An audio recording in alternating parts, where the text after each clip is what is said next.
Fio Neymar. Boa sorte pra seleção brasileira. Boa sorte ao jogador. এখনই অবসর নয়, 2030 বিশ্বকাপের জন্য প্রস্তুত হও নেইমার।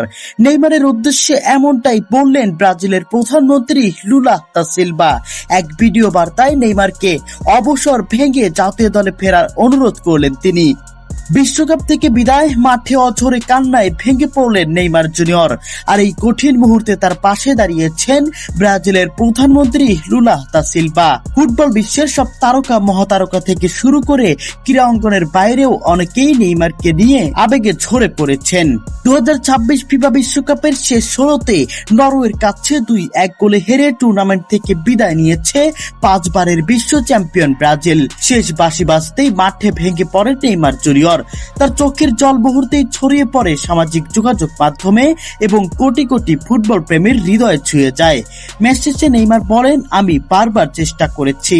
আমার যাত্রা শুরু হয়েছিল এই মেটলাইফ স্টেডিয়ামেই, আর এখানেই আমি শেষ করলাম। এখন সব শেষ, ওই হলুদ জার্সিতে আর কখনোই ফেরা হবে না। এই বক্তব্যের মধ্যে দিয়ে ব্রাজিল জাতীয় দলের হয়ে নেইমারের দীর্ঘ অধ্যায় এখানেই শেষ হয়েছে।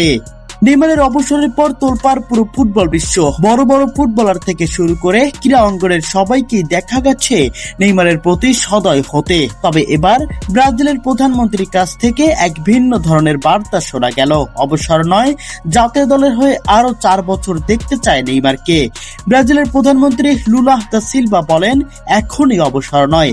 ব্রাজিলে তুমি অনেক দিয়েছো, অনেক দেওয়ার বাকি আছে। 2030 বিশ্বকাপের জন্য প্রস্তুতি নাও, তোমাকে আমরা আরো একটি বিশ্বকাপে দেখতে চাই। ব্রাজিলের প্রধানমন্ত্রীর এমন মন্তব্যে তোলপাড় পুরো সেলেসাও অঙ্গনে। নেইমার ফিরবে কিনা তুমুল আলোচনা এখন আশায় ফেটে পড়েছে ব্রাজিল ভক্তরা। ব্রাজিলের হার মেনে নেওয়ার পরেও স্বস্তি খুঁজে পাচ্ছেন ব্রাজিলিয়ানরা। উল্লেখ্য, ব্রাজিলের সর্বকালের সর্বোচ্চ গোলদাতা 2026 বিশ্বকাপ থেকে ব্রাজিলের বিদায়ের পর জাতীয় দল থেকে অবসরের ঘোষণা দিয়েছেন ঠিকই, তবে ব্রাজিলে তার জন্য করা সব অবদানই সম্মান জানাচ্ছেন সবাই। ব্রাজিলের হয়ে 130 ম্যাচে 80 গোল ও 59 অ্যাসিস্ট করে দেশের ইতিহাসের সর্বোচ্চ গোলদাতা হিসেবে আন্তর্জাতিক ক্যারিয়ারের ইতি টানলেন তিনি। ম্যাচ শেষে আবেগঘন প্রতিক্রিয়ায় নেইমার জানান, জাতীয় দলের হয়ে এটাই ছিল তার শেষ অধ্যায়।